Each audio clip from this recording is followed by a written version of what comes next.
lesquels ont appuyé sur la détente. Et je suis un enquêteur, je suis un gendarme et fils de gendarme. La première question qu'on se pose, à qui profite le crime?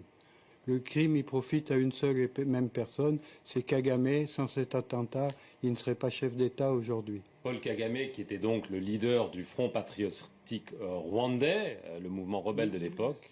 Non, il n'était pas le leader du mouvement patriotique, il était le chef des services de renseignement de l'Ouganda.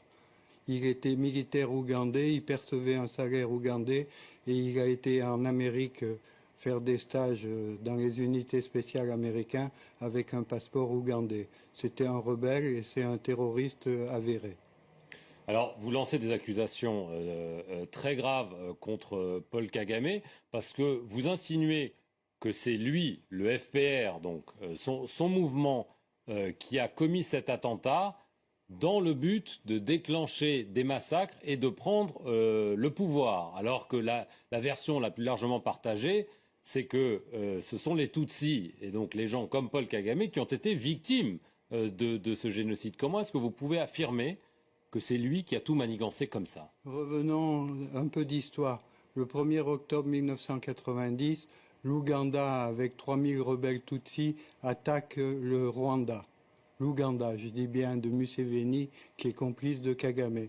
La France a des accords de coopération de défense avec le Rwanda depuis 1975, signés par le président Giscard d'Estaing. Le président Mitterrand apporte le soutien et l'aide au Rwanda et on combat les rebelles ougandais et les gens du FPR. Nous sommes en 1990. Il y a 4 ans de guerre jusqu'à ce que l'avion soit détruit par un attentat terroriste. Dans cet avion, il y a 2 chefs d'État en fonction, plus l'ensemble du gouvernement du Rwanda. C'est le déclencheur et c'est le point que Kagame s'appuie pour laisser massacrer les Tutsis de l'intérieur, c'est-à-dire ceux qui sont restés au Rwanda, qui sont considérés par Paul Kagame comme des collaborateurs. Ça n'a rien à voir avec les Tutsis de l'extérieur. Comment est-ce que vous pouvez affirmer cela? Ça paraît quand même impensable que lui-même aurait laissé massacrer son peuple, entre guillemets, pour parvenir au pouvoir. Comment est-ce que vous pouvez l'affirmer? Il l'a pas fait tout seul, il l'a fait avec l'aide des Américains et de l'ONU. À cette époque, il y avait la MINUAR qui était 2800. La force de l'ONU. La force de l'ONU, commandée par le général canadien Roméo Dallaire.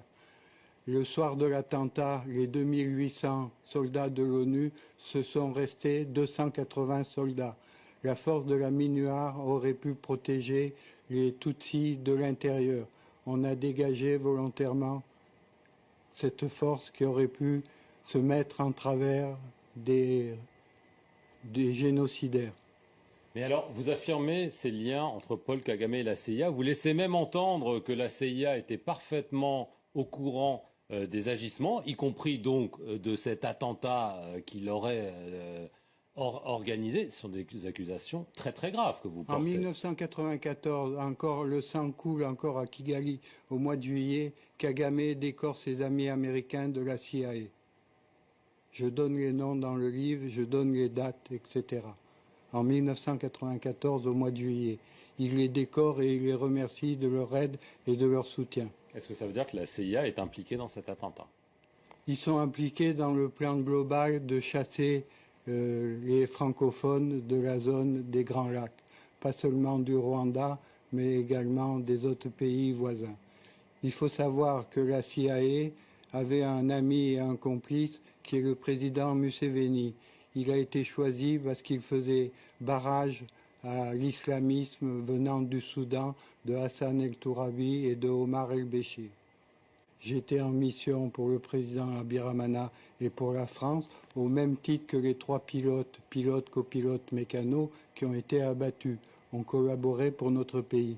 Et la France était en guerre jusqu'aux accords d'Arusha, qui sont le travail de la France et du président Mitterrand. Les accords d'Arusha que Kagame avait acceptés, qu'il a refusé de suivre en faisant l'attentat de l'avion. Il avait le prétexte pour intervenir militairement. Et concernant, je faisais partie du même dispositif que le pilote, que copilote et le mécano qui appartenait à une société civile qui s'appelait la SATIF. C'était pour le travail de la France, de notre pays. Je voudrais rappeler, parce que c'est important, le juge Bruguière, qui n'est pas quelqu'un de rigolo, qui a pendant 20 ans a mené la politique antiterroriste en France, avait établi 9 mandats d'arrêt internationaux concernant Kagame et son team. Je vous rappellerai que le juge espagnol Merles, sur l'assassinat d'Espagnols, l'Espagne n'a rien à voir, il n'y a pas eu de militaires au Rwanda, a établi 40 mandats d'arrêt internationaux. Quand on superpose ces deux listes, il y a 5 noms qui ressortent, l'état-major de Kagame et Kagame lui-même. Je suis le dernier survivant de l'équipe qui accuse Paul Kagame. Et Paul Kagame, je l'ai connu, on a mangé ensemble et il me demandait une télécommande. Vous le racontez d'ailleurs. Il me demandait une télécommande à distance pour assassiner le président Abiramana. Et je voudrais vous faire remarquer une chose. Pourquoi je suis au centre de ce dossier? Parce que je suis le seul à avoir poussé la justice à ouvrir une information. C'est moi qui ai fait déposer les plaintes. Sans le capitaine Baril, aujourd'hui, il n'y aurait pas de dossier ouvert. Et je rappellerai qu'il y a eu l'équipage d'assassiner le pilote, le copilote et le mécano, mais le lendemain, il y a eu 2 gendarmes qui étaient des coopérants et l'épouse d'un gendarme qui a été assassiné. L'instruction n'a pas déterminé quels sont les assassins, il n'y a pas eu de procès, et moi, ce que je demande, c'est que les parties civiles et les familles aient enfin la vérité et que les coupables soient arrêtés et châtiés. Très bien, écoutez Paul Baril, merci beaucoup de nous avoir livré vos vérités. Vous pourrez les lire dans cet ouvrage à paraître très bientôt. Merci à vous d'avoir regardé cet entretien sur notre antenne. Restez-y pour plus d'informations.